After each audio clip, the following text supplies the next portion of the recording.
for From. I think there is actually an interesting show right now that I kind of stopped watching because I was not even sure if it's gonna get second season. But like when we just before the show started, we were discussing different TV shows that we can watch, and I wanted to check this out, like what kind of scores does it have. So on Paradise, Disney Plus. Oh yeah. Yeah, I started to watch this, and then it was a little bit weird with the schedule. Like they released one episode, and then after 2 days they released another 2 episodes, and then suddenly like every week. It was a bit weird, and I already like I had a trauma from 1899. You remember the TV show on Netflix? And I had a trauma with the Constellation. So every time a new show starts, I'm a bit worried if I'm going to start covering it and then it's going to be over and I'm going to be super invested and then they're going to cancel it. And it's just going to haunt me for the rest of my life, like with 1899. So Paradise, I wanted to check it out. Right now it's on 24,000 reviews and it's 8 out of 10. So there's a good chance there's going to be season 2. So definitely maybe something worth checking out. From the TV shows, but those kind of TV shows, like it's not that many people that have this high drive and this high need for cognition, like this. Like most of the people, they want answers now. They want to binge all of the seasons and they want to get the answers right away. Some people, they enjoy this, this torture in quotation mark. Like every week, you get just a little bit, and then you have to wait for a year for another season. Those are the people that probably are on every channel like yours and mine. So this is we're seeing so many times the same people, the same names there. Yeah, it really is interesting. It is. It's a lot of the similar names, and just everybody that comes is always incredibly interesting. They always got great ideas, great theories, and you're right. Trying to find the right show to cover, it can be challenging at times because you want it to have that aspect where it does have that sense of a community solving something together. And I do feel like the mystery aspect of From and Severance and just the mystery genre in general definitely caters, the best towards the kind of audiences that we have and the kind of shows that we cover. I did start watching Paradise. You actually recommended Paradise to me, PM. And I enjoyed it. I'm only 3 episodes in, but I like it. I like Sterling K. Brown. He's great in everything he's in. I'm a big James Marsden fan. It was good to see him in a few scenes. Paradise looks like a pretty decent show. And that's always the challenge. That is always the challenge. Whenever From's on, whenever House of the Dragon is on, or Shōgun or something like that, I never tend to worry because those are, established on the channel. But then it's the off months. Those are the off months that can be a little bit challenging because then, yes, it's hard to find, all right, what kind of show do I dive into next? What will work for the channel? What would be good for that the audience might like? And these mystery shows always tend to be the best for the channel, I found. Well, there's the saying, like you want to find your calling, you should make yourself a list of the things you are very good at and the things that you have passion for. So, for example, you have passion for, sports, basketball. But you're not very, let's say you're not very, you're not tall or you're not, you don't have the physique for it. Then you can find the middle ground. You can be an agent or you can be somebody in the business part. So you combine something that you're good at with something that you enjoy. And right now on my channel, there's so many things I want to talk about. I want to talk about anime. I want to talk about Reacher, all of those different TV shows that I just enjoy and I want to just, geek out about. But I'm trying to confine myself to this middle ground, something that I'm good at and something that I enjoy. I enjoy the TV shows that are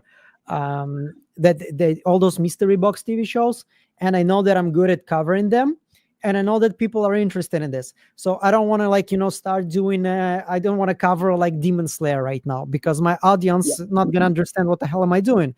Why are you talking about this anime right now? So this is I think something very good advice that I got in life, and it's hard for me because my character is I'm very much driven by my passion towards Yeah. something. So like I'm driving and I'm listening to music. Let's say it's some kind of an epic, emotional music, and I'm thinking about one of my favorite books, Wheel of Time, and I'm like, I want to do a video about the Wheel of Time, and I'm like, I have to stop myself every time. I have to stop myself, like, Yeah. no, don't do this right now. Even if it's going to be a great video, your audience is not going to understand why the hell are you doing this. So let's talk about Severance. Let's talk about this Yes. very hyped up, very great TV show, in my opinion. And some of the people of the From community will probably gonna hate me for this, but in my opinion, it's heads above From, production level, acting level. Even though I really love From, I enjoy From, but here I think we are watching a masterpiece of a season, cinematography wise, acting wise, storytelling wise. Absolutely one of the best seasons of television I have ever seen, and I've seen many. I do agree. I love From. I think From is probably the show I have the most fun watching. But Severance is different. In terms of the, like you mentioned, the budget, the production quality, the production value, the cinematography is so stunning. Like, this is probably some of the best cinematography I've ever seen in a TV series. It does give you that feeling like you're almost watching a mini feature film every week and not an episode of television. Like, it's so well produced. The attention to detail is so great on the sets.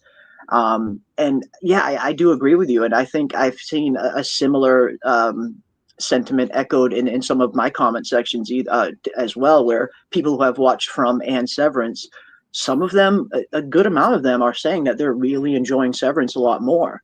Not just for all those reasons that we mentioned, but I know a lot of people were saying that they feel like they're not having to wait as long for answers watching Severance as they did for From. And I can understand that.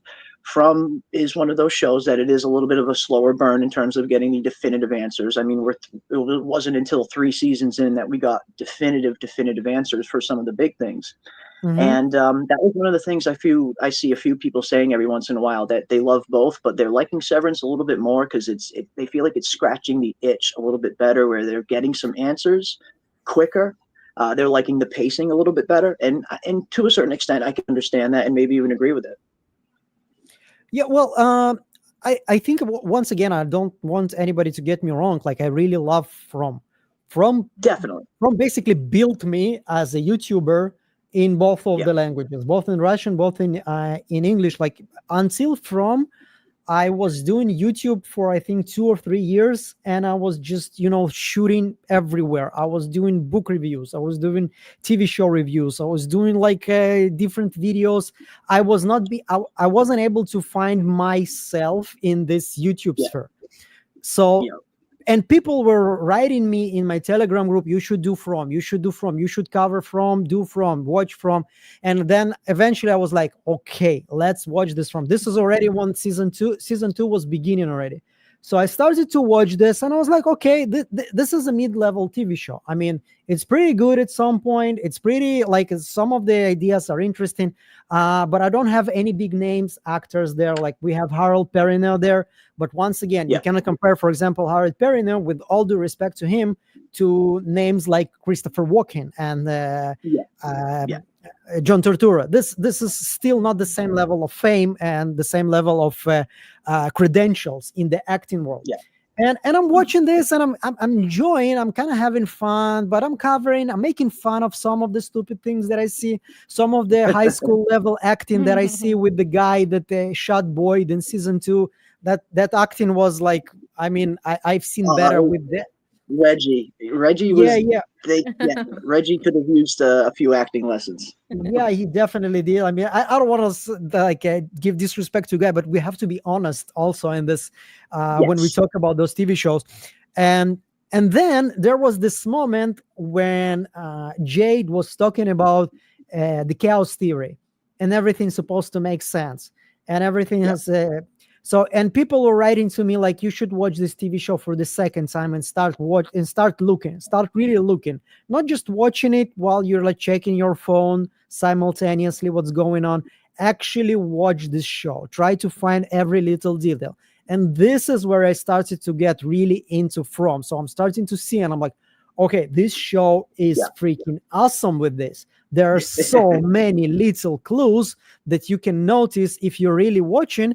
And then I started to become a fan of it.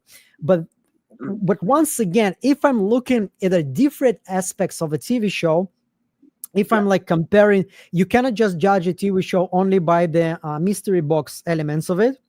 Okay. Like if you take Lost, for example, first 2 seasons is a freaking masterpiece of storytelling. It's like one of the best ever. And if I'm taking Severance, I think Severance also have its faults. I think one of the things that was missing for me until episode 7 is that I wasn't really strongly rooting for somebody. Like, I was obviously rooting for Helly. I was obviously rooting for Mark, for our heroes. But there is no life and death situation like with From, when people are basically, if they're not careful, they're gonna die. And I want them to be, want them to escape. I want them to be free. I want them to be saved. There is the life and death sequence here. And in Severance, it's like, maybe Mark is gonna go stop working there. Yay, And then after episode 7, we have like Gemma there being tortured. I mean, like, really, this is her face, her crying face, and the way in the beginning of the episode when she was like begging for a break, her whole body language, the way she holds her hands. I mean, I was ready to go swinging there. I was ready. Like, I want to burn this place to the ground. I want to save this girl. I want to watch this TV show until the moment where everybody gets what they deserve, and Lumon deserves the worst of it for the way they're treating her. So this is something that happened in episode 7. But as I told you, if I'm comparing Severance to From, it's cinematography-wise, there's no comparison. Acting-wise, there's no comparison. I mean, the production level, once again, there's absolutely no comparison there. In that matter, obviously Severance is more enjoyable to me. And I'm not only mystery box geeks. I am a TV show geek, and I enjoy every aspect of it. So I enjoy everything. And one thing I really liked about totally agree. But one thing that I really liked about your content, Igor, when you started doing From, was that you were one of the you and Jeremy, which is why I like love your guys' channel, are one of the only like sort of people that were analyzing the show and just analyzing what was on screen. Because we could kind of, me included, could kind of go crazy and start creating theories of things that are not actually there. And I do remember you had the board, like the murder board, with what we were actually seeing. And you were not making up any theory. You were just putting on there, what are we actually seeing? So we could follow the clues. And so I really like your approach to From. Are you doing the same thing with Severance, where you are just kind of looking at what's on screen? I'm not against theories, okay, not at all. But for me, I think I need just to have just a little more than my imagination to go and start building something. As soon as I see, like exactly like Jade was saying, as soon as I see puzzle pieces starting to connect, then my fantasy starts to take me, my imagination starts to take me to some theories, and I'm starting maybe, okay, so maybe this is what happens in From. But then again, as soon as different information comes up and maybe this information is going against my theory, then I'm like, so this is not working. So I'm going to stop with it. And I'm seeing with my audience many times that sometimes it's just enough one piece of information for people to start going building some theories. and I'm all for it. I mean, this is the fun part of it, but just for me, it's not enough. I just need to have more things to happen. Like, for example, with Severance. Okay. So if I'm seeing, okay, Lumon started as an ether company, okay, and ether used to be like a drug, both recreational and it was also used in medicine, like a sedative, like a painkiller. Okay, Yeah. so we have the remedium hominibus, the desire to fix humanity, to cure humanity. We have we've seen what Gemma is going through. Like in every room, she's going through a different type of pain. And then we have the Dr. Evil, the Dr. Maurer is saying to her, like, Kier is gonna relieve him from his pain, just like he did to you. So this is already like things are starting to connect. Okay, so it's not just one thing that I heard, and like there is this theme of pain, there is the theme of curing humanity from pain. This is where you can start build some maybe theories on it. And I had this approach of only doing the facts, only gathering the details. And then I thought to myself, okay, I'm going to make a video on a theory on From. And this video blew up to 150,000 views. And I'm like, okay, maybe I should do some theories too. Okay, so maybe people like it. I changed my mind. Why not? Why not? I mean, you do something and you see that it works. You see that there's an appetite for it, and especially if it's something you're having fun doing, then you definitely lean into those things a little bit more.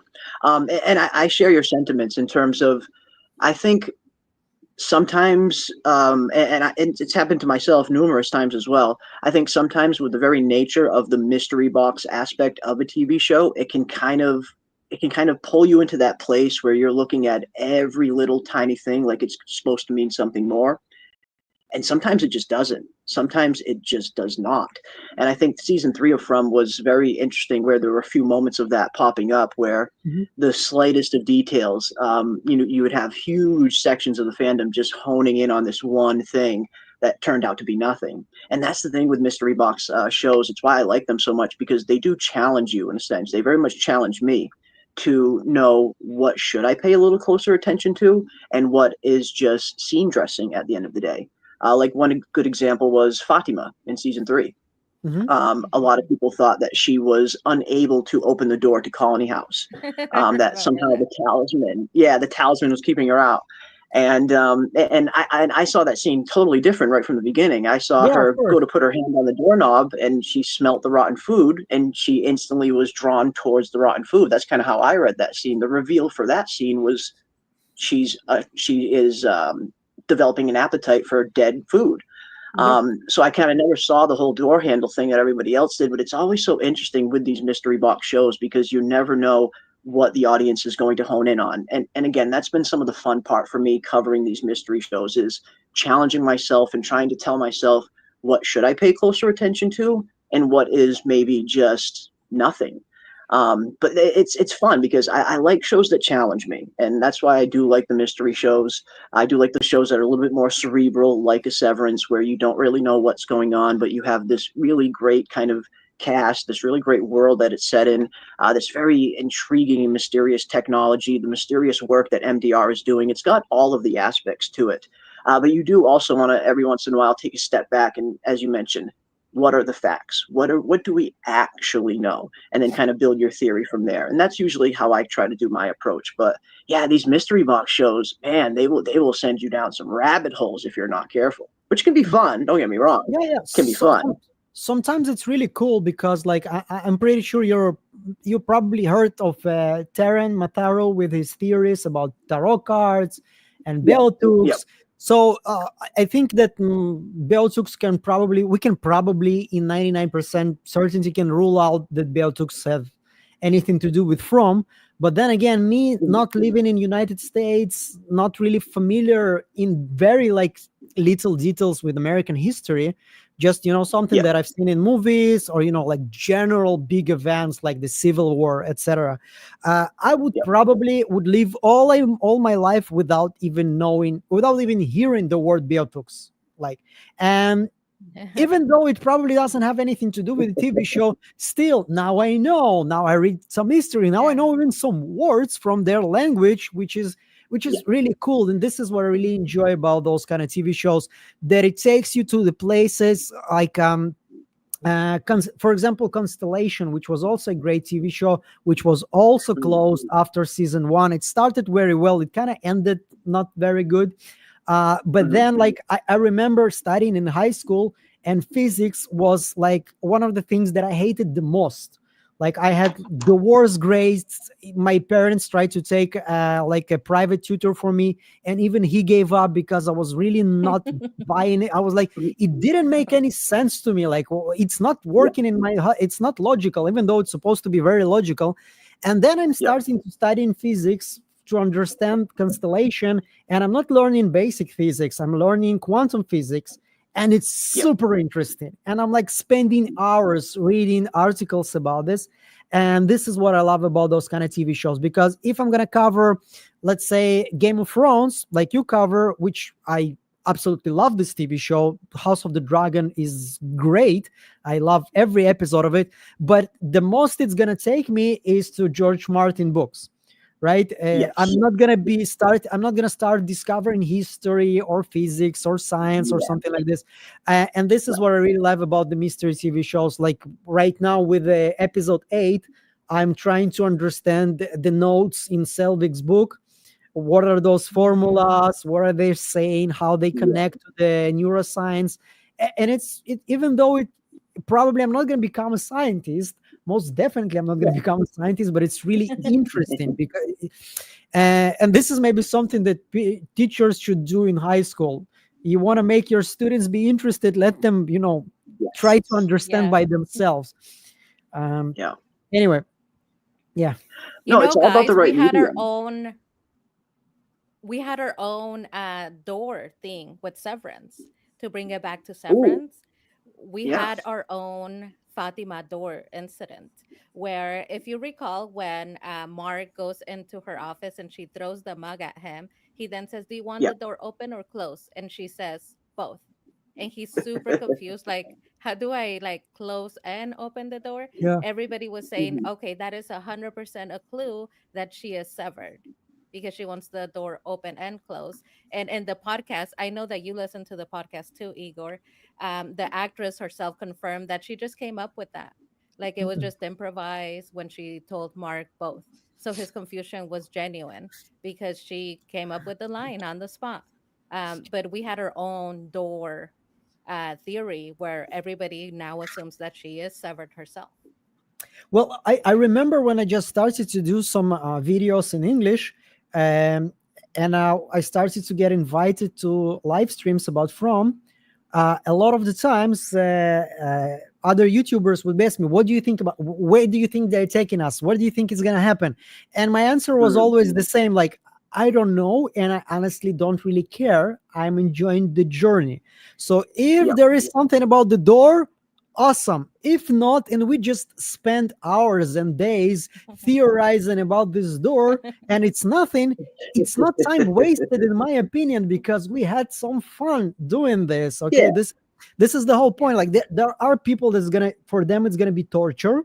Like, if you get a riddle, like I remember, like when I was in the Navy many years ago, a friend of mine, he gave us a riddle. Like, I'm not gonna retell this right now because it's a long one. But everybody was like, after 10-15 minutes, they were like, "Okay, I give up. Give me the answer." And I was like, "No, don't give me the answer. Shut up, don't give me the answer." I spent like a day, and the next day I was like, "Yeah, I know." And he was like, "Yeah, you're right." That feeling, this is what I'm striving for in TV shows. And even if I wouldn't get, like, I enjoyed the struggle, I enjoyed the process. And this is, and there is a very this is one of my favorite stories that I kind of retell it on different live streams already. I don't remember the names. I heard this story from somebody else, and there was this in even like way before, in Soviet Union, there was like a director, and he made this amazing movie, and this movie went to different festivals, and everybody was like, "Wow, this is so deep in meaning, and there is so many symbolism there." And there was this scene in the village, in an old Russian village, we know everything is like broken, and there's like an old guy, and he's carrying a wheel cart behind him, and he's like carrying him, and the cameraman is with him for a long time. And he was like, we are seeing this guy struggling, suffering, and everybody's trying to analyze this scene. So this is the suffering of the whole Russian people under the Soviet rule. or no, maybe it's the different people, because the Russians were kind of in the middle of the Yeah. Soviet Union, and the different other nations were like under them. Mhm. This is what it Yeah. symbolized. No, it's just the struggle of a simple person, of a simple people under the rule of the many. And the director was like, yeah, I just needed the shot. I just needed the shot. I needed something. Yeah. I need more time. I needed more time. And the guy was Yeah. just going through, and I told my cameraman, shoot him. That's it. So this is probably something that happens a lot with us.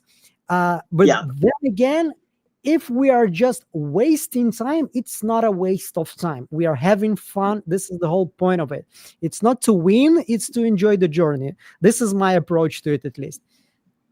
No, I could not agree more, and I think that's that's the healthiest approach to have to shows like this.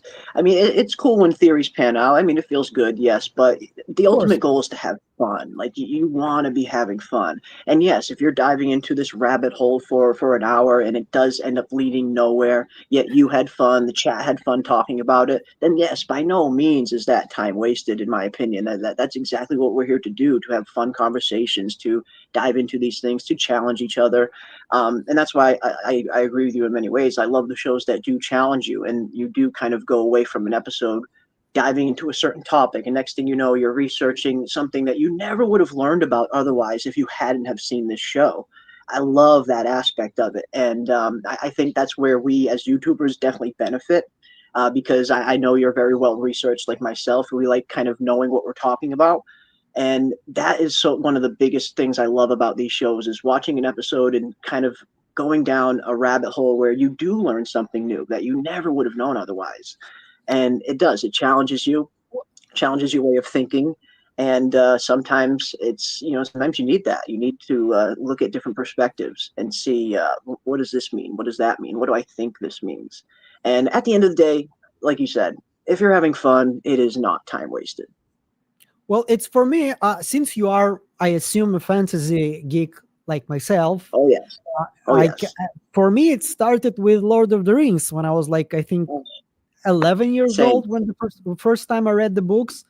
Mm-hmm. And then in the age of 13, I watched the movies. Like, Yep. And the whole obsession with fantasy begins when you start to understand that there is a world behind it. It's not just a story. And for some people, it ends there, and for other people, it only starts there. Then you go and you Yes. want to learn about the history of the place. You want to learn where everything comes from, like who are those people, what came before, what is the geography of this place. You want to start. You want to be inside of this world, and then it just rolled on. I probably you cannot see, but behind me there are so many books of Mm-hmm. Tolkien, Sanderson, Yep. Abercrombie, and like, Yeah. so I think this is, if I geek, this is like one of the things why I called my channel Geekademy. I really wanted Mm-hmm. to geek to have this geek to be there, because geek most of the times when I'm here in this world, many times it comes with some kind of a negative context, like the Yep. geek, like the nerd guy. But geek eventually Yeah. it's somebody who obsesses too much about something. You can be a geek about fantasy, you can be a geek about mystery TV shows, about chess. You can be a geek Mm-hmm. on sports, on football, basketball, whatever. The whole Yep. point of the word is just you love something, in quotation mark, way too much. But then again, we live just one life, and I think it's very stupid life to live if you are holding yourself in something that you love. If you love something or somebody, just love it with everything that you have. I mean, you have only one life. So if you love a TV show, go crazy about this TV show. I mean, don't think Mm-hmm. about, oh, I'm gonna be a geek. I don't want to learn about it. Fuck this. I mean, just like you love a person, go love everything else the same way. This is my approach. Once again, I'm not trying No. to tell anybody else how to live. I'm just saying this is how I Yeah. want to approach life, and I think this is the best way to live just one life that we get. Yeah, I mean, you want to have passion in things that you're doing, and that is why I've been selective in the things that I do cover on the channel, because I do want to talk about things that I am genuinely passionate about, things that I do geek out over. I 100% love geeking out over all of this stuff, whether it's Severance, From, A Song of Ice and Fire. it does. You get immersed in this whole world that is more than just a story. It's an entire world. It's characters with whole histories and backstories. And for a lot of people, it is some of the only escapism they have during their day. You know, some people have a lot of shit going on in their personal life, and they come on here to escape that for a little bit. And I think that's why it's always fun to kind of keep that positive vibe, always have fun, always try to put out good positive energy, and hope that it comes back to you in return. And that's why I'm super thankful for the channel, the community, everything that we've been covering, everyone that's been kind of supporting all of our channels. It really is such an awesome feeling when you have this little sense of community here where you can all kind of just dive in and, as you mentioned, just geek out on stuff every once in a while. There's nothing wrong with being a geek, because you're right, it did used to come with negative connotations. Geek, nerd, all these kinds of words. You know, growing up in the in the late 90s, early 2000s, you got called a nerd. It was the end of the world. You were the pariah of the school. Now it's different. I feel like it has started to shed a little bit of those negative connotations, but there is always that underlying thing of geek used to mean one thing, but I feel like it is slowly evolving where geek isn't as geeky as it used to be. It's fun to geek out on stuff. Well, yeah, gladly there were a lot of different cultural events to help. One that comes to mind is Big Bang Theory, for example, with putting characters. And we are in the world that is dominated by geeks right now. The whole high-tech industry, it's not a very athletic one, as you may assume, but then again, it's not about who's better or worse. Once again, all I'm just saying is just enjoy something with everything that you get. Now, my English channel, actually, I started the channel. You started to talk about the community, and for me, it's not like I didn't expect this. I didn't even think about it when I started to do my English channel. This was basically I'm just going to give like a backstory. I think in the beginning of August, there was a big event here where I live with different YouTubers. It was hosted by Nas Daily. Maybe you know this guy. He was like posting videos all the time. And one of the YouTubers, like the big name that was there, was Casey Neistat. If you know, like... one of the biggest YouTubers ever, I think 16 million subscribers or something like this. And he was telling his story, he was doing YouTube way before YouTube got monetized. And he was saying when YouTube got monetized, he was already getting millions of views every month. So the first month that he got monetized, it was $600. The second month, it was $650. And then the third month was $60,000. And then he understood, okay, this is a business. This is not just something that you do for fun. You can actually make great money here. And I was like, I'm doing YouTube for 4 years, and I barely made $1,000 in 4 years altogether in my Russian channel, especially after the war broke out. There was no monetization for the Russian audience at all. So and by the way, when it happened, it took me about 2 weeks to come back and start to do videos, because I have a lot of Ukrainians watching my videos, and I have a lot of Russians watching my videos. And it was really weird for me. What am I doing? How do I even approach this situation? And then people were like, I would start to see some comments. This is regarding what you were saying about escapism. And I would see some comments about so grateful there's video that it's not about this, that it's not about the conflict, that it's not about politics. I just want to watch something for half an hour and escape all this. And I was like, okay, so this is what I'm supposed to do right now. I should start making a lot of videos to give people just half an hour, 40 minutes of just escapism of everything that's going in the world. So when I heard Casey Neistat, I was like, okay, I tried to do some English content years and years before. I did 2-3 videos and I gave up on this. Maybe I should start again. So it took me another month, and my first and primary motivation was money. I was like, okay, I'm going to do this this is going to be business. I'm just going to work. I don't give a shit about anything. I'm just going to make content, and it's going to be something profitable for me. And then something interesting happened. regarding community, this is when I stumbled on the community of Fromily, and I was completely head over toes, like swept in love with the community, I think right away. Yeah. And I felt a lot of difference, by the way. I don't want to sound like at all disrespectful to the Russian community at all, or to Russian speaking community. But there was just a different level of positivity. I have a lot of support from my Russian speaking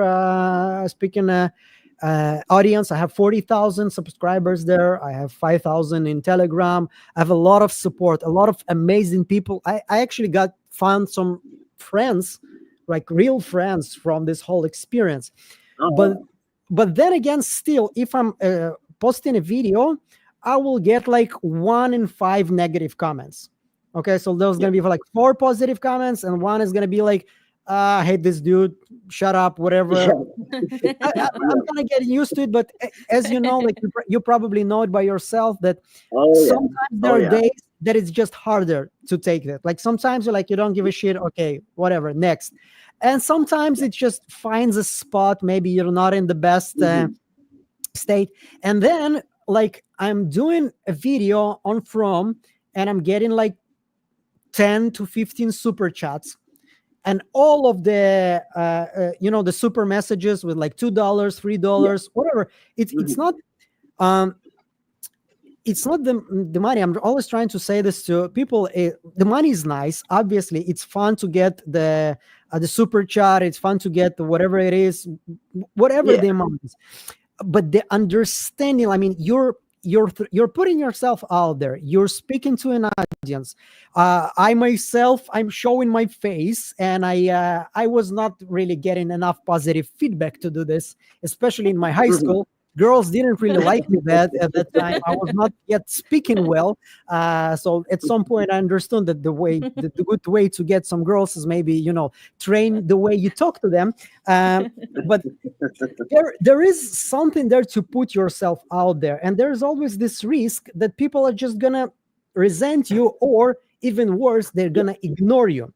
So when somebody watches your video and they are liking it and they're subscribing, it is very nice. But if somebody is donating, I want people to understand the feeling that the YouTuber experience. It's not the money. Let's put some money in the bank. It's more of the artist that stands on the stage and gets a standing ovation. Okay, it's not something that's supposed to happen, but when it happens, it's the best feeling ever. Like I did a little bit of acting. Like I studied it. Like there was I was always a big fan of acting. I love acting, and we did some scenes. And one time we did a scene when there was my idea. I wanted to do something in slow motion. There was this scene where I'm supposed to get slapped, but then I dive under the hand. And I'm like going between the legs of this guy. I'm just diving in and I'm going out, and it's all in slow motion. So to do this in slow motion, that was my idea. And when we did this, when you finish an act, everybody knows this is when they're supposed to clap. Okay, the actors are going back. Everybody knows when supposed to clap. It's nice, but you know that it just happens there because this is your friends and your family and everybody else. And at this moment, people started to clap just because they really enjoyed this moment. And it's been, I think, 10 years since this moment, and I still remember this. Okay, it's still with me. So every time I'm getting this kind of new Patreon or a new member on YouTube support or whatever donation it is, this is how it feels. Okay, because people don't have to do this. They're not even supposed to do this. They do this because you did something that moved them enough to go ahead and I want to support this guy. And this is the feeling that this is the best feeling ever in the YouTube community, in doing this kind of things, in doing those videos. So like it started with me thinking about, okay, I just want to do some extra cash for me and my family in YouTube because it's way more possible and way more profitable than do this in Russian. And then I started to see this community, whether it's From, whether it's Severance, whether it's Silo. Like, I think until this moment, I got like 10 negative comments. Like that's it. Yeah. It's insane to me. And having Mhm. like tens of thousands of views on videos, seeing that most of them are positive, Yeah. it's like I found a different internet, because the internet, and I know it's usually negative. Everybody's just Oh yeah. angry with each other. So I think this is also this community, and this kind of a TV shows that gather this kind of community around them. Okay, this is I am just, once again, I'm geeking out right now. I'm geeking out not about the TV show. I'm geeking out about the communities that comes with it. Content. Yeah. Yeah. Yeah. Sorry No, for my long monologue. Go ahead. no, Love I it. love it, and Love I it. completely love it, and I agree wholeheartedly. It's not about the money. You get a super chat, you get a membership, and it feels great. Don't get like it's a great feeling, but the feeling why it's so great is not the monetary value behind it. It's worth so much more than that to us, and I think you conveyed that in the as way better than I ever could. It's not about the monetary value. It's about how it makes us feel inside. Like people are appreciating, they're having fun, they're enjoying being in the chat. They're enjoying listening to the conversation, to the discussion. It's not required. It's not something we ever ask for. It's not something we ever even expect. That way, when it does happen, it does. It makes you feel good. It makes you feel like, okay, this person's having fun, at least enough fun that they felt comfortable to do this. It's not about how much money it is. It could be 50 cents, and it still creates that same kind of warm feeling inside. Like, okay, someone is having fun. They're enjoying what we're doing, and that's always the best part of it. It really is about passion. It's about having fun, and yeah, this community, whether it's Severance, from I have met some of the coolest people online here in these chats, and it does kind of seem like it's a totally different, whole other internet than, like you mentioned, the other internet, where it can be a little darker, it can be a little bit crazier, it can be a lot more negative. But here in our little kind of corner of the internet here, covering all these shows with all of these awesome people, the Pam Jams, the Kiwi Skirts, all of them, Chris B, Golden Child, the ones that are always here in all the chats, super supportive of everything we do. It's people like this is why we love getting on here, why we love going live, why we love diving into these topics, why we love hearing what you guys have to say in the chat. It does foster that sense of community where you do feel like you're just hanging out with friends after a little while. Well, yeah, there is this I started just a while ago. I started to live stream some TV shows on Twitch for my Russian speaking audience.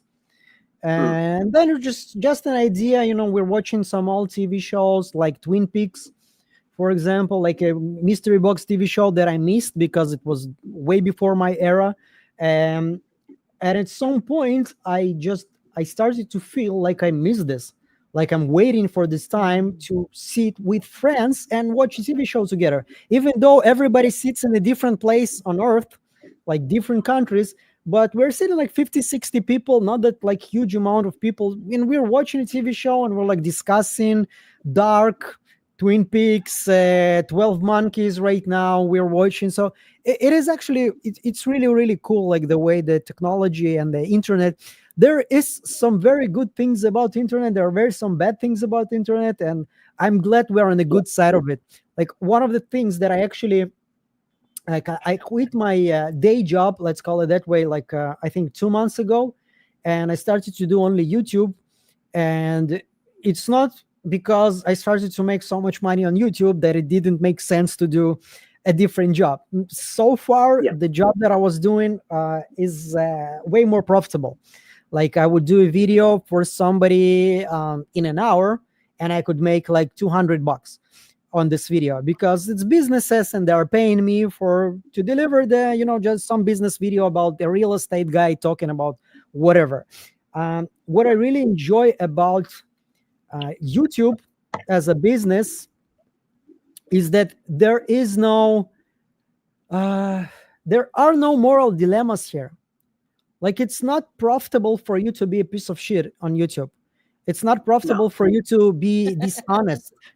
You need to be honest with your audience. You need to be a good person, or at least to thrive to be a good person. We all have, I'm pretty sure we all have some characteristic that some people will consider as not so good, and I've been a dick to people many times in my life, many times, and I wish I would be able to fix that, but I can't. Only thing I can do is just try to do better right now. But what I love about, like, if I'm doing a video for somebody on business, and I know that the budget is, let's say, $100, then I know that this is the amount of time that I'm going to put in this video, and this is the effort that I'm going to put in this video. And on YouTube, like, one of the things that you were saying, like, about the theories and everything, one of the things that I really enjoyed about doing the theory and from is that it was different. And I think it's very challenging, and this is something that only YouTubers will probably understand.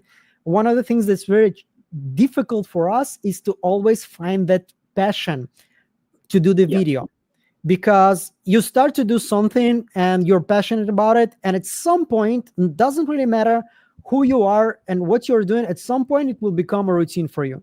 At some point it will become mechanical, like those type of videos that I do when on one side there is like me talking, and on the other side is the images. Editing those videos, I can do this already with my eyes closed. Okay, so editing a video like the From theory that I did, it was a lot of fun for me. I spent the week on it, and I didn't really give a crap how much money I'm gonna make on this.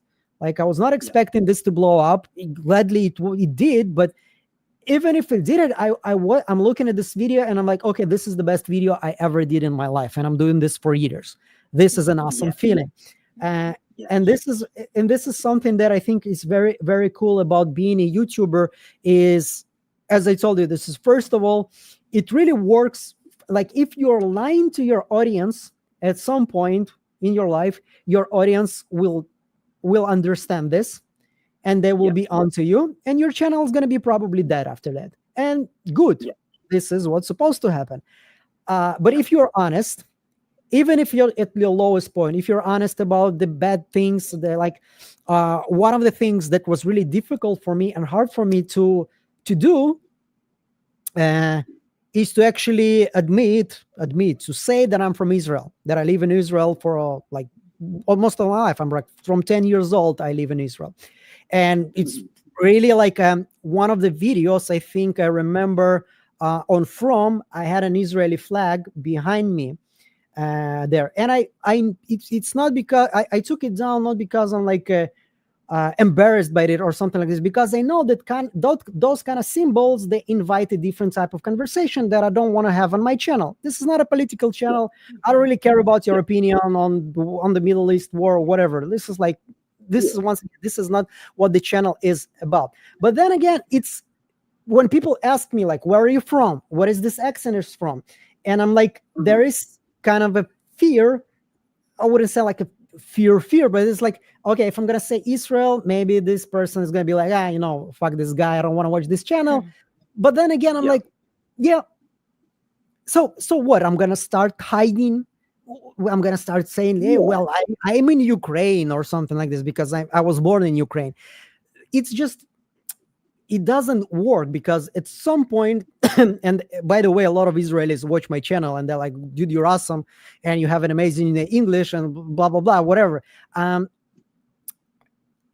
I'm saying is that even if you have those kind of moments when you're thinking about, maybe I should hide something and maybe I should lie about something, there is always this voice in your head that's saying, this is not the place for this.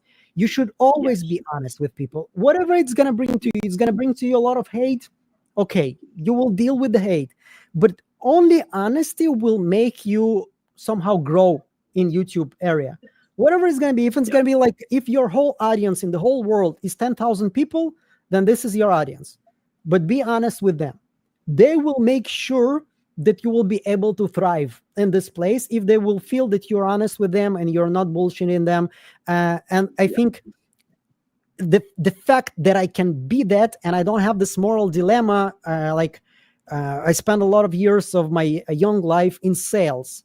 And sales is a shitty thing to do. Like if you're, because like when you're selling something and you're getting bonuses for selling this, there will be times that you will feel like you're pushing something towards somebody, even if they don't necessarily need this.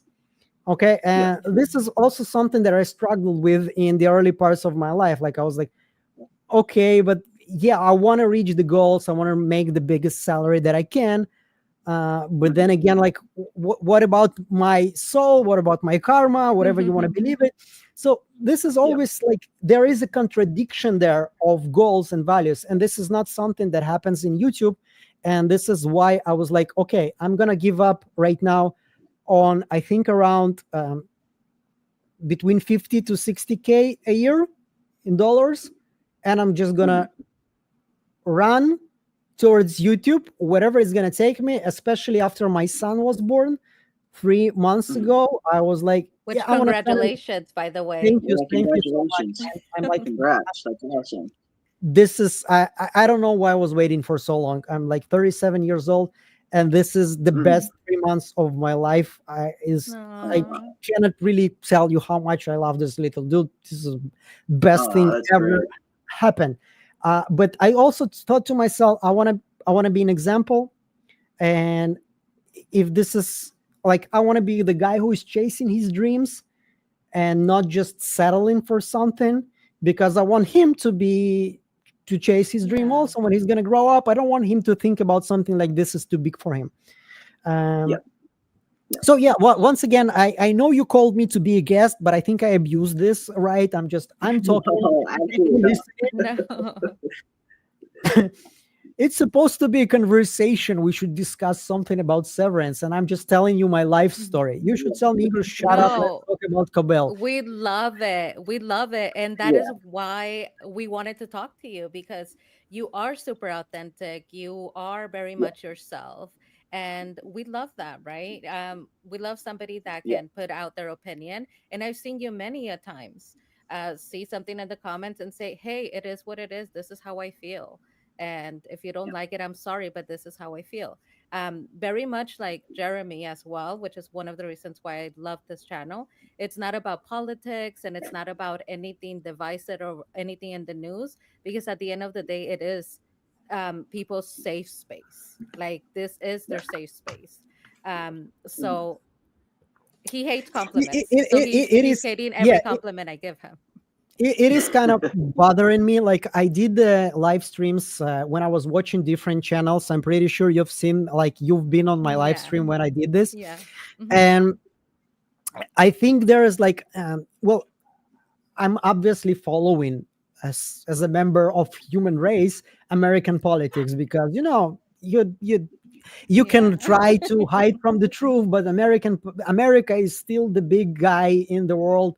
And if you want to know what happens in the world, you should probably follow American politics. And I don't remember this country being that divided as it is right now, or for the last, I think, 8-10 years. And it's kind of flows in the to the videos for many creators. And every time I hear this, there's something that hurts inside of me, like, because it doesn't matter which one you are, whether you're a Democrat or a Republican or you're independent, whatever you are. If you are trying to hurt somebody in your videos, if you're a Democrat trying to hurt Republicans, Republican trying to hurt Democrats, I'm just putting myself in the shoes of some guy or girl who is a geek of Severance, and they just click on the video and they just want to have fun for 30 minutes, for 20 minutes, wherever it takes. And then at some point they feel like they're being attacked. And in my experience, and I live in a country with very different polar views in politics and everything, and a lot of different people. I mean, like, this is a country of immigrants more than many other countries that I've been to. For example, Ukraine, when I was born, this is not a country of immigrants. Israel is definitely a country of immigrants from all of the world, and all of them have some different opinion. My experience in life, whatever your politics is, in 99% of the time, if you're not a psychopath, you're coming from a good place. Whatever it is, whatever the most divisive issue you can think about, nobody comes from, I want to hurt everybody and I want everybody to die and want to have everybody to live their worst life. This everybody have just their own good inside of their head, and sometimes you disagree. But as soon as people will understand that eventually the bottom line, everybody wants just to have the greatest, the best life for their family. They just disagree on the path. I think it's just going to be way better. And I think those kind of TV shows like Severance that don't bring, I mean, there are TV shows and movies that just bring politics in your face.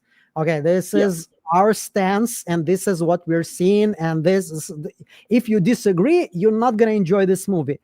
Yeah, but some TV shows, they are not that. And it's so much more fun. I mean, I'm sorry, once again, I'm just taking you aside. There is a great, it's not a show, how do you call it? The one in theater, like a spectacle, like, not a movie theater, like when with live actors. A play. A play, yeah, thank you so much. So there is a great play. I think it's based on a Norway movie or something like this, movie from Norway. And it's called In a Tunnel. So it was adapted to an Israeli, to our life. And In a Tunnel, so basically there's like the situation where two soldiers, one Israeli and one Palestinian, are being trapped in a tunnel together. And it's like the mortal enemies. Obviously, they just want to kill each other. Yeah. And it's just the way, like, it's just, once again, it's just two people being in a very difficult situation. And the play is amazing. I think I've seen it twice. It's so good. And eventually I think that if there are situations in real life where, like, even, and it's not just, it's just a play, but in real life, there are couples of Jews and Arabs together, like, that can manage to find love. So maybe we should try. I don't know. I'm getting like, I feel like I'm starting to get political. All I'm saying is just, we should totally fine. We should remember that we are all people. Even if we didn't vote for somebody who we didn't want them to vote for, like that, everybody just want a good life for themselves and for their family. That's all. And we should stop hating so much on each other.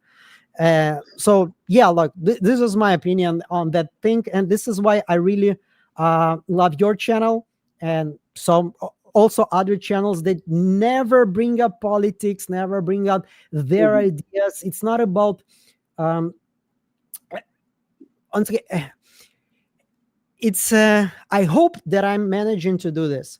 And what you say to me, you're authentic, and you bring in yourself, and you bring in your human experience, and you bring in your life history. And I'm getting like also positive feedback from people. Like, I enjoy your life stories when you add something, but as soon as I feel that I'm making the video about myself, this is where I stop. Okay, the video is not about myself. The video is always about the audience. The only time I feel that I want to add some story about myself is because I think that it serves the idea of the TV show. Okay, so if like there is a story in my life that I feel that it's connected to the scene in the TV show or in the movie, I'm gonna be like, okay, maybe this is something worth sharing.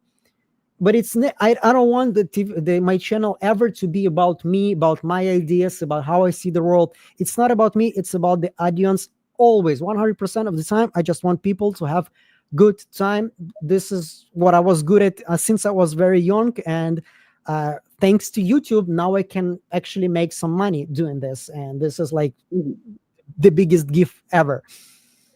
Yeah. It is a gift, and it is escapism for a lot of people, and that is why I very much believe the same way where I always keep politics away from the channel. It's always about the show and diving into things and talking about real human issues. You can talk about real human issues that can be a little bit darker at times without getting political, and that's why I like Severance. One thing we've gotten a lot of comments for about Severance, especially in season 2.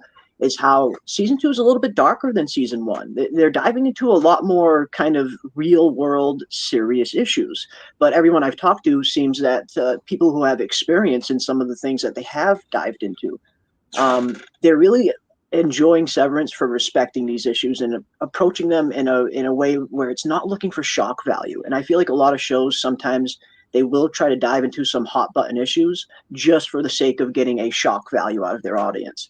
But Severance has been approaching these kind of very delicate topics with respect, and it seems like the chat and some of the audience has been seeing that, and they've been appreciating it. So yeah, there's ways to dive into these things without getting super political. Just about talking regular human experience. And as TJ says, better than I could have put it myself. We're more alike at the end of the day than we are different, which is so true, so true. We're all just people trying to make our way in this little blue planet, I guess. That's all we are. And it all goes back to like what Igor was saying. When we're watching Severance, it is about the human experience, but it's not about a political agenda. Miscarriage, that is the human experience. It doesn't matter what country you're in, it doesn't matter what race you are, it doesn't matter what your political views. When they put a scene of Gemma having a miscarriage on screen, it speaks to a lot of people who can connect with that experience, and it has nothing to do with ideology. When they put the scene about consent, right? Helly and Mark's love story. When we're watching these two people come together in such an innocent way, love, the things that kind of in a way transcend everything else, right? Love and feelings, just like in Severance, right? You talk about that all the time, Jeremy, where the creator himself said there are things that transcend even Severance itself, and that being feelings, human emotions, human experiences of pain, love, suffering, and loss. Well, I think one of the things that kind of I would say even bug me when people oversimplify the TV show as a critique to capitalism. I'm like, how are you even watching this TV show? I mean, maybe there are some ideas about there, but it's like so much more than that. This is a really dive into human psyche, what it actually means to be a person. What is your I? What this is the most interesting part of this TV show, in my opinion. There are a lot of different aspects there. There's also like somebody who used to live a little bit in communism. There is a lot of wings to communism there. There is the whole, like in the previous episode, we have the whole men stealing women's ideas in science. I mean, there are a lot of events like that in history. With Milchek and the image, how he was being reduced to something less than he is, with the drawing of Kier Eagan with a black face there. But once again, I mean, I think the golden era of movies, in my opinion, was the 90s. And this is where I started to be hooked up on Hollywood. And those were the greatest, in my opinion, the movies about racism. Like one of my favorite movies of all time is The Titans. Welcome to Titans. I forgot the name, with the Denzel. Remember the Titans. Remember the Titans. Movie? Yes, I think I've seen this movie like 20 times. I don't know why I forgot the name. And at some point, there's like maybe you're aware of the Bill Barr. You're probably aware of Bill Barr, a comedian. Yeah, he has this beat, and he's saying like there was like the race was at some point on the height of Hollywood, and then they made the movie with Michelle Pfeiffer. You know, the white savior goes to the projects and she's trying to save the kids, and then they made this movie like 25 times. And at some point, you're like, already, would you stop making this movie already? We've seen this. I mean, we understand the idea. It's already like it's how this works is that the Hollywood producers are like, okay, this idea brings money, make more of this. Okay, so what I enjoy in the era of 2025, when we have social issues, when I see them like in Severance, when they are way more subtle. When there's something just happens there, and the creators are basically telling us, did you notice? They're not like, look at this, please look at this. We want to tell you how to be a good person. When something like this happens, like something very subtle, and they're like, did you notice? And you're like, okay, something, maybe I should ask my ChatGPT, how many times did men actually stole the ideas that were invented by women in the history? And then you'll get like this kind of a list, and you're like, holy shit, I never knew it was that many. And this is what I love about this TV show. It's not just telling me, it invites me to the conversation. It tells me like, Yeah. would you like to discuss this with me? And this is Yeah. what I really love about those kind of TV shows like Severance. So yeah, social issues are always going to be in the middle of every TV show, whatever it is, because this is part of our life. But it's, I think, a master will do this the way that I just said right now. And an amateur, they just be basically being told, this is the issue that you need to peddle right now. This is how they're going to do it. And for me, it's just less compelling. It is. It's a difference between, like you said, telling you how you should feel and showing you a point of view of how someone else feels. It's not preachy. It's not telling you how to live your life. It's bringing up some, social issues that are very serious, but it does it in a very neutral way, I feel. And that's why I do enjoy Severance. I've really enjoyed season 2, and that's one thing I did want to ask you and the chat as well. One thing I've been hearing a lot, I've been seeing some people discuss, is since season 2 is so different from season 1. Season 1 was pretty much all located pretty much right there on the severed floor with our innies for the most part. We had some outie scenes as well, but for the most part, a lot of the scenes took place on the severed floor. Season 2, however, is really kind of stepping outside of the building of Lumen. We're really starting to see the world. They're definitely diving into a lot of world development, a lot of more character development. And that's one conversation I've been seeing pop up in terms of, do you enjoy the Office episodes more, where it's kind of just located on the Severance floor with the innies, or do you prefer these episodes that kind of step out into the world and show us the broader picture? Because that's one thing I've found very interesting that people have been talking about lately. Some people really, really, it seems like the majority of people actually, based on the comments I've seen, are very much enjoy the episodes that are located right there on the Severance floor. And I can kind of understand that, considering that's how the show started. It's kind of the identity of the show, that Severance floor. It's so vital to who the show is. But I don't mind the episodes that kind of step out into the world every once in a while. But do you have a preference in terms of which episode which kind of format you prefer? First of all, it's a great question. And I'm thinking about this already. And I don't think there is, because I think I enjoy more episodes that expand the world. Now you can expand the world both in Severance floor, and you can expand it both outside. When we went to the new room with the goats, this is expanding this world. When we went to Gemma's hell floor, this is still the Severance Lumen building, but it's definitely expanded the lore. But the same way, when we are outside, let's say we have an episode where they're sitting at Peeps and they're talking all of the episode, probably I'm going to enjoy it just a little bit less. But when we are like finding new locations, or we are like an Oddboy episode, this is great. What I mean, until this moment, there was it's hard for me to find something that I didn't enjoy. It's just this TV show is like, I mean, episode 7, I think I watched this episode 3 times just on a day it was released. It was so beautiful, just the way it was shot. Just sign me up for a movie like that. I mean, give me 3 hours of that, please. It was so touching. And as I said in my video, I mean, like we've tried for almost 2 years with my girlfriend to get pregnant, and I remember this process with the shots. I was going there with she was the one taking it, and I have no idea how she was doing this, because this is like something that goes into your stomach every day, sometimes a couple of times a day, and it was painful for me. I cannot imagine how painful it was for her to do this, to go through this. So seeing this and seeing Gemma going through all of this, and the way like Gemma is saying to Mark, sorry. And I remember once again, our couple, the way we were apologizing to each other. And like at some point, my girl would tell me like, maybe you should go and find somebody else, even though I have my own problems. And I was like, she felt like bad because like she wasn't able to, give us baby. And I felt bad because, sorry for too much information, but I also have some problems there. And this feeling like, no, what the hell are you even talking about?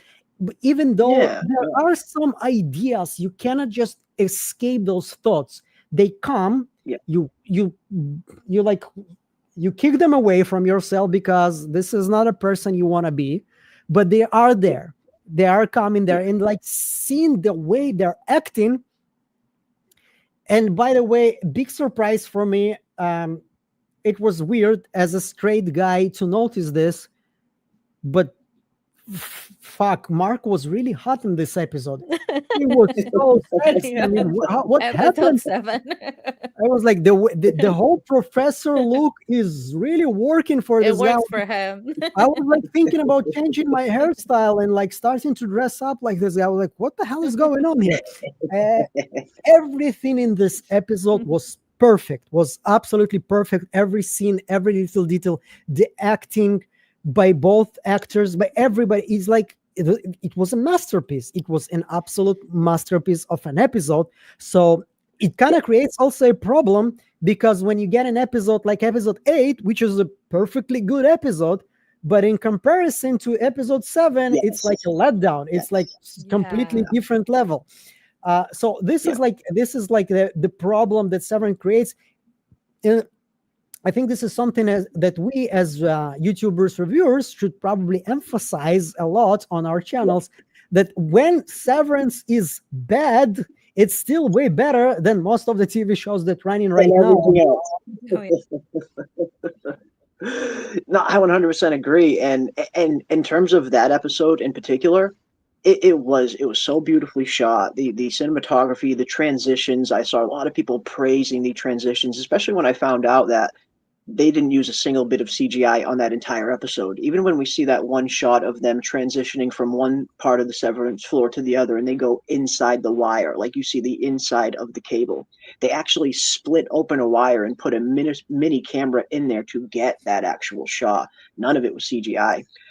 So if anything, yeah, it sets the bar super high, where once you see an episode this well done, this well written, this well conceived, this well shot, it does. You start to look at every episode, and you're always going to, even in the back of your mind, just compare it a little bit to, was that as good as episode 7? And I've kind of been that way ever since seeing it. But if anything, I really hope we see some more Jessica Lagagne episodes in the future. That was apparently her first time ever directing. She's the show's cinematographer.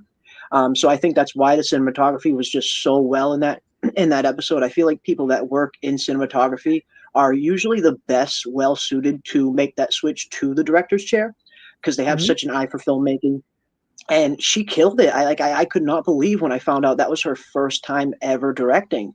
And yeah, if anything, Severance, please, more Jessica Lagagne directed episodes in the future, because that was an episode that was just phenomenal. So phenomenal. I want to add something to that, because like when I discovered that she's the cinematographer and this is why it looks like that, it kind of all made sense.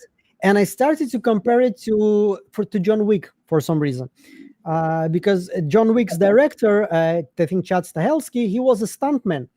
So this is why the movie is so filled with stunts and amazing choreography. But then again, even though I like all of the 4 movies, and every movie was like getting better and better with the action sequences, at some point it became like an action sequence porno. It's just no substance, just Keanu Reeves going there, killing everybody, and that's it. And this factor of they killed my dog, I'm gonna destroy all of them, that was so powerful in movie one. It kind of disappeared for me, and it did. Like this is what I think, that it is great when you have some kind of an expert in one field of movie, cinema, TV show, getting the director's chair. But hopefully it will not just go to, once again, just the beautiful cinematography without content. Because in the end of the day, it's all about the content. It's all about the person. It's all about the people. It's all about the characters. It's all about the story. Doesn't really matter. Content is king, no matter where you are in TV show, in movies, or in YouTube. I don't think the way I heard her interview with Ben Stiller on the podcast, she didn't give me the vibe like she was just there to find the most beautiful shot. No.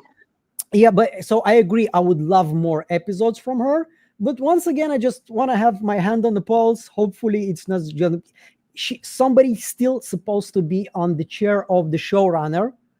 and like this is Dan, I think right now is the writer. Somebody needs to be there to always give a point where the ship is heading, what is the eventual and by the way, CGI, like this is a question that I have to you, like a fantasy geek, a fellow fantasy geek.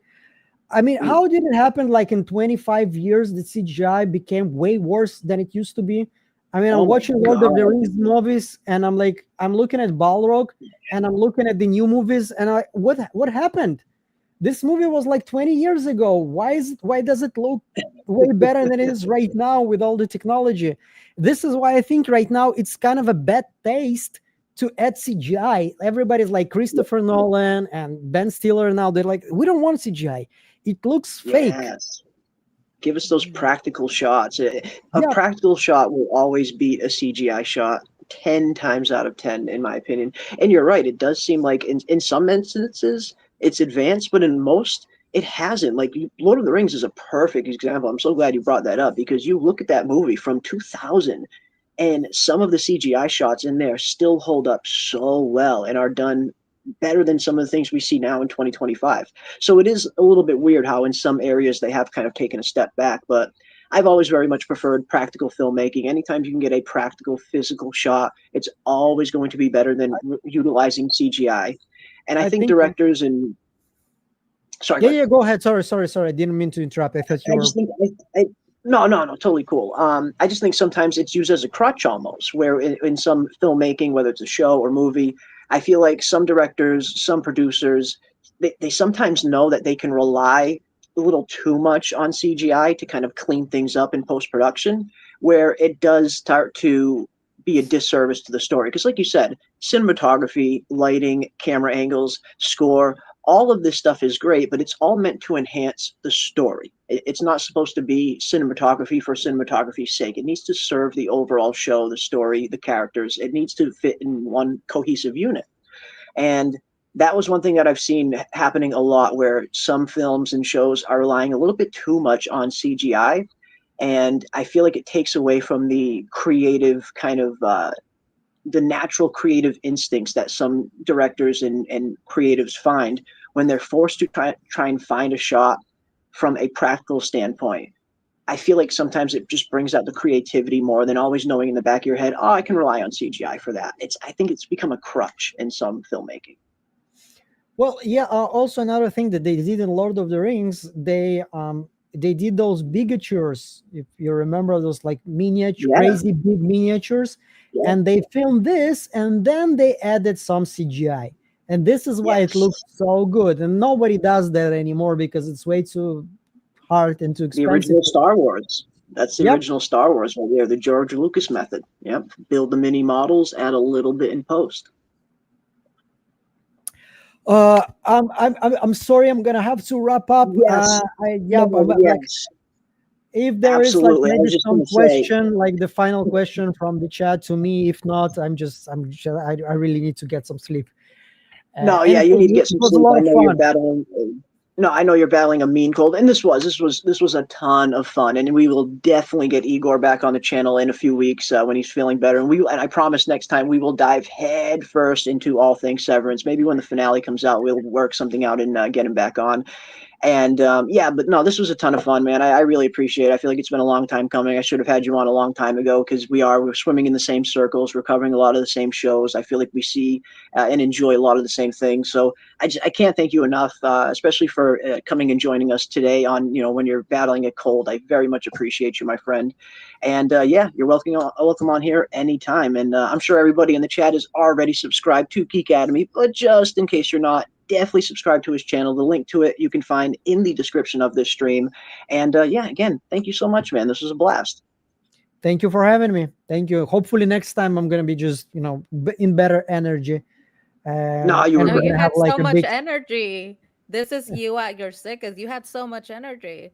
So entertaining. When I'm in a good company and I can talk about the things that I'm geeking about, that's like, this is all the energy, this is all the drive that I need. So but right now this like the horse is dead. The horse needs a shower and go to sleep. That's it. Yeah, go get some shower, go get some sleep, my friend. And I'll be in touch. Definitely. Thank you again so much. Thank you. Thanks. Bye bye. Bye. Awesome stuff. Awesome stuff. Yeah, yeah, Igor's great. Again, I've always really liked his channel, and I do feel like we always cover similar shows, and we see a lot of the same people here in our chat that we see in his chat as well, which is awesome. It does kind of point to that really awesome community that we have kind of built around From and Severance and Silo and some of these other shows that we're discussing and talking about. So yeah, it's always fun to kind of get someone like Igor on here and collab with him a little bit. It's definitely something I will try and do more of in the future, more collabs. I do get requests for some collabs every once in a while, and maybe I will start taking those up, especially when it's someone like Igor, who I do very much Yeah. respect, and I do enjoy his content, and he seems like such a cool and down-to-earth guy. Yeah, super thankful he was able to join us. Oh yeah, you guys have so much in common. Both of your channels are so similar and your values, and so I'm really glad that you guys got to talk. And he's also a big fan of cowbell, which I know you are. And Yes. he mentioned when he does a stream where he watches other people's videos. When he watched yours, you mentioned cowbell and he went crazy for Yep. it. So I was like, oh my Mm. God, they have to talk. It's cowbell. It's the cowbell that unites the people. The cowbell that unites the people. I love that. That is perfectly said. Well done, indeed. Well done. Yeah, it's always great to have someone like Igor on. He's welcome on this channel anytime he wants to come on. And yeah, I know we dove into all kind of topics today. Next time we will have him on, we will dive head first into all things Severance. And but yeah, every once in a while, it's nice to have a conversation like this. I mean, the Severance talk is not going anywhere. We'll always be talking tons of Severance, but every once in a while, it's nice just to get to know the person behind the YouTuber. So that was a lot of fun. Again, I very much thank him for taking the time out of his day, especially when he's feeling under the weather, to come and hang out with us for a little bit. Igor is a top guy, as good as they get, as far as I'm concerned, as good as they get. And speaking of as good as they get, we got Sir Milksteak for $5. Thank you so much, Sir Milksteak. MCU Daredevil is a prime example of that. Born Again is still amazing, but the scenes with Matt swinging around take me out of the immersion a bit. And there is a little bit of that where you have half of the show or a big portion of the show that is super grounded, super raw, super real, super gritty, and then you just have these shots of, like you said, people just swinging all over the place, and it just doesn't quite jive with the rest of the feeling of the show. So it is unfortunate that some film companies, some studios, they do rely a little too much on CGI these days. But this is why I really love the shows like Severance, like From, that do rely predominantly, mostly on practical effects. And even From itself, you look at the town of Fromville itself. It's an actual real abandoned town that they actually film in. They converted this old abandoned town into their town of From. It's not on a sound stage. It's not on some kind of set. This is real on location filming. Something that Severance has been doing a lot of in season 2 with some of their episodes that leave the Severance floor. And yeah, I just always appreciate the practical form of filmmaking over the CGI. That's Yeah. my And favorite. talking about From, you guys, we are getting closer and closer to the interview with the man in Yes. yellow. So exciting. Yes. So I was so glad to see you guys talking about From, right? Our first Yeah. like super love From. I know that Severance is better, but I'm always gonna have like love for From. Like I just have to. Oh, me too. But Me too. so glad that you guys were talking about it because now we have been missing it. I see the Sevis in the chat mention it all the time, how it's left a huge hole in our heart. But do not worry because we're getting closer and closer to the interview with the man in yellow, right, Jeremy? We are, yes, indeed, we are, PM, and I am super excited. Definitely never something I ever thought I would do here on the channel. Interviews, it was just never really my speed. But when the man in yellow himself contacts you and asks to come on the channel, you can't say no. I mean, how do you turn that monumental opportunity down? So we are going to be having the actor who plays the man in yellow on the channel right here on this very same day next week. 1 week from today, next Tuesday, 9 p.m. Eastern, right here on the channel. The man in yellow will be joining us, and we will, in fact, meet the man behind the man in yellow. And just with my short correspondence with him, he seems like the coolest guy that I've ever talked to. He seems super down to earth. It seems like he's so into this role that he's playing. He's really enjoying this Man in Yellow character. I think he is understanding the significance of the role that he is playing, and such a huge entrance he had on the show at the end of season 3. It really was one of the most memorable additions of a new character onto a show that I've seen in a very long time. Like, his entrance is always going to be historic in From history. And yes, we are going to be diving back headfirst into all things From next Tuesday right here on the channel. So for any of my From fans, if you guys have any in particular questions that you would like to see the Man in Yellow answer, or at least get as close to answering as he can, definitely leave your suggestions for some of your questions that you guys would like to see us ask, either here in the comment section after the stream ends, or in the Discord under the Fromville channel, because we are 1 week away from meeting the man behind the Man in Yellow. And that'll be fun. I'm looking forward to that. Very much looking forward to that. That should be good. That should be good. Yes. Awesome stuff.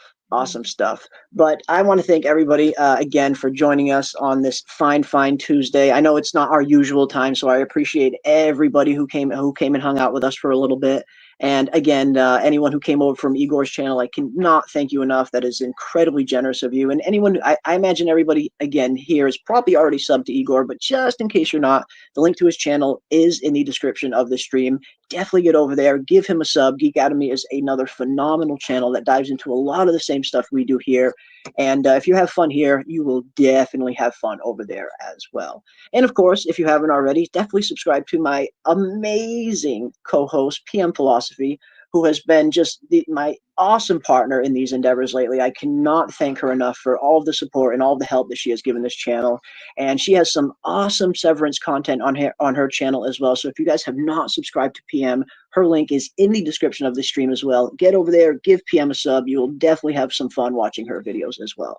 And thank you so much, PM, for joining me on this. I know it's a little bit earlier than our usual time, so I very much appreciate you taking the time out of your day to come and hang out for a little bit. And thank you very much. Yeah, thank you for having me. I always have so much fun with you and all of the Sevies. And I see in the chat that they had an amazing time. So, yeah, thank you for having me. Anytime. It's always a blast. And of course, PM and I will be back this Thursday for our Severance after show. People have been asking for a Severance after show, so of course, whatever the chat wants, we are always going to try and oblige. We did our first after show last Thursday, and it was an absolute blast. I had so much fun. This Thursday, of course, we are just a day away now, just a few days away now from the next episode of Severance, the final 2 episodes, guys. Can you believe that we are entering the final 2 episodes, PM? Like, where did the season go? I can't believe it. I can't believe it. And it's just like Igor was saying, like, what are we going to do? Every time I think about the fact that it's coming to an end, I just keep dreading it. Like, what are we going to do? The only thing that pops into my mind is like rewatch. Of course, we're going to go Rewatch. back all the way to the beginning and watch it again. Yeah. Maybe we will. Maybe we'll go all the way back to the beginning and rewatch it in between while we wait for the next big thing to come around. I am hoping that The Last of Us is going to be a fun show that we're going to hopefully try and dive into. But yeah, I mean, it's going to suck when Severance ends, because this show has been just so fun to dive into. Yes, Yellow Jackets is still on. Yellow Jackets will be on for a few more weeks after Severance. So yeah, there's always some Yellow Jackets that we could discuss. I know a lot of people really enjoy that one.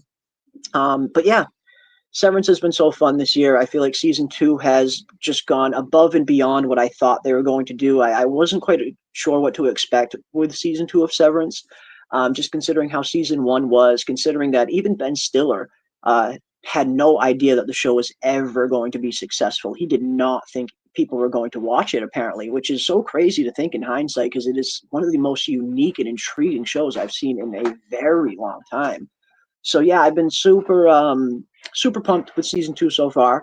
I very much have been enjoying it. And yes, when season 2 ends, if that is something people want to do, dive back into season 1 and do some rewatches. That is definitely something we can do if the chat wants it. Whatever the chat wants, that is always something we will do.